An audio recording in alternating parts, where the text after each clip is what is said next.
আকাশে মিটি মিটি তারা। ইব্রাহিম আলাইহিস সালাম দেখলেন বহু মানুষ তারাকে সেজদা করে, তিনি চুপ করে তাকিয়ে আছেন। যখন তারা ডুবে গেল তিনি বললেন, যেটা আমাকে ছেড়ে ডুবে যায় সেটা আমার রব হতে পারে না। তোমরা কোথায় যাচ্ছ? এই কোথায় যাচ্ছ তোমরা?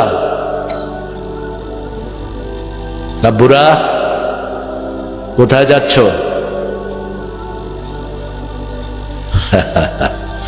বদদোয়া দিয়ে দিব, ঘরে গিয়ে সিট হয়ে পড়ে থাকবা 2 সপ্তাহ। সিনো মিয়া, সামনে কোরআন নিয়ে বসে আছি, তুমি এটাকে সোনা বানুর ভূতি মনে করো না। নিষেধ কোরআন পড়ার সময় হাঁটা। দাওয়াত দিয়ে আনি না, আমি লক্ষ লক্ষ লোক দেখেছি, আমি দেখার কোনো শেষ নাই আমার। আজকে দিনের মাহফিল কমসে কম কয়েক লক্ষ লোক ছিল, কয়েক লাখ। আপনারা দেখবেন ড্রোন দিয়ে তারা 4-5টা ড্রোন দিয়েও কভার করতে পারে নাই। এই জন্য মানুষের ফ্যাসিনেশন আমার নাই, কিন্তু আমরা যারা থাকবো একটু মনোযোগ দিয়ে কোরআন শুনে আমরা বাসায় যাব, ঠিক আছে তো? কথা কন না কেন?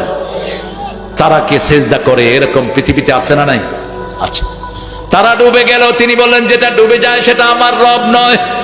ফালাম্মা রাআল কমারা বাযিগান ক্বালা হাযা রাব্বি ফালাম্মা আফালা ক্বালা লাইন লাম ইয়াহদিনি রাব্বি লানাকুনান্না মিনাল কওমিদ দাল্লিন। যখন চাঁদ উঠলো তিনি বলেন এটা আরো উজ্জ্বল, এটা আমার রব। যখন চাঁদ ডুবে গেল তিনি হেদায়েত চাইলেন কার কাছে? আমরা হেদায়েত চাই কার কাছে? 5 ওয়াক্ত নামাজের একটা উদ্দেশ্য ইহদিনাস সিরাতাল মুস্তাকিম। হেদায়েত ছাড়া কেউ চলতে পারি না। প্রতি মুহূর্তে হেদায়েত দরকার, আছে না নাই? আপনাদের এখানে এসেছি আমি, সেই আজকে দিনে ছিলাম আমি নীলফামারী, সেখান থেকে জিপিএস দেওয়া হলো। জিপিএস এর মাথা মাঝে মধ্যে খারাপ হয়, একটা জায়গায় উঠে নিয়ে দিয়ে কয় এখন আপনি এখান থেকে নামে যান। দেখা যায় সামনে শুধু ক্ষেত।